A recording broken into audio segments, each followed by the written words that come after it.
the Bearded PT. I am the Bearded PT. Let's today talk about victims and culprits. When you've been the victim of a crime, let's say a thief breaks into your house and steals your prized collection of flannel shirts, what do? You call the authorities. You call the police.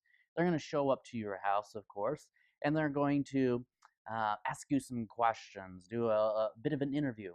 And then their investigative team is going to do a sweeping investigation of the crime scene, looking for clues that will hopefully lead them to the offending culprit and hopefully to apprehension and then justice and return of those prized flannel shirts. And that's how it really should work. You, being the victim, make the necessary call to the correct authorities, and then an investigation ensues. Now, I see this scenario quite often as it relates to the human body. As a physical therapist, I see this play out often.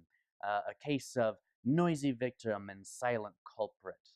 In fact, I have a good example which many of you might be able to relate to.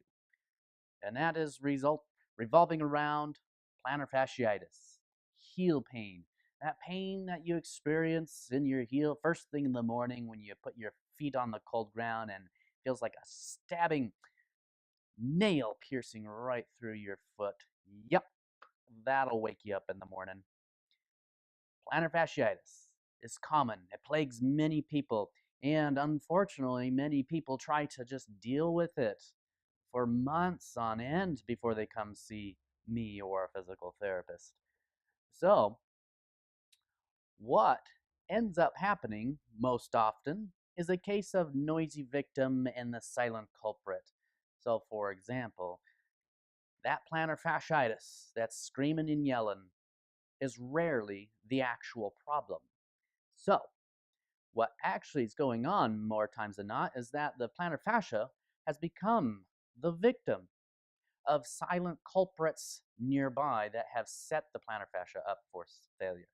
Specifically, I see a lot people do not have enough flexibility in the ankle or flexibility of the big toe.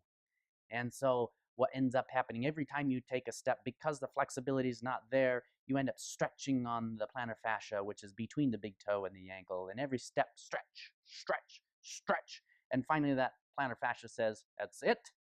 I've had it. I'm not going to stand up for this anymore. And he reports off to the big guy, brain. And your brain and you start to do an investigation. First off, most of the time I see people start consulting Dr. Google. That's right. Well, I warned you. Dr. Google's got some ideas, but he's also got worst case scenarios.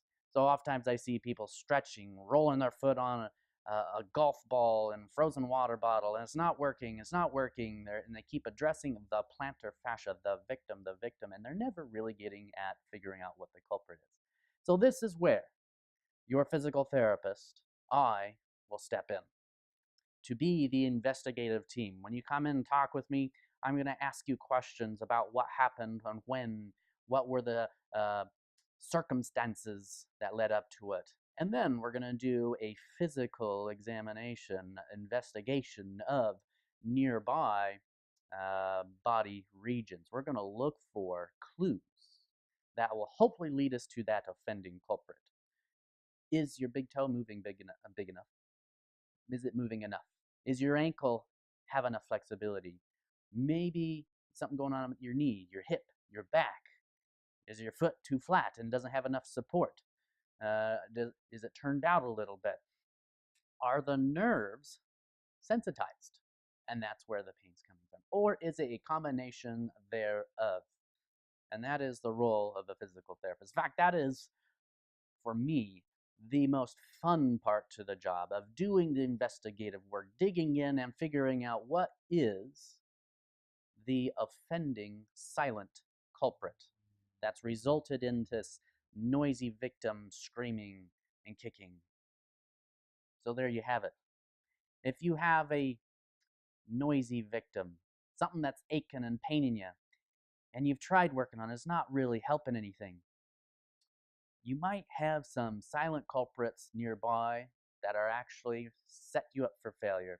And what we do is not only address the victim and comfort it and get it to start functioning better, but we need to address and apprehend that silent culprit.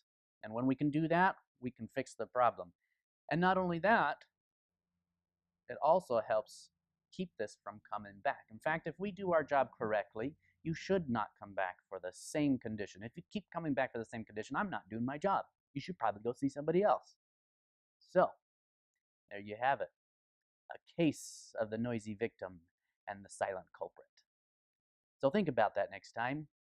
Don't sit around and try to see if it'll go away. If it's not going away within 2 weeks, let's get the investigative team on this, your physical therapist. Thank you for joining me today. Let's get moving, people.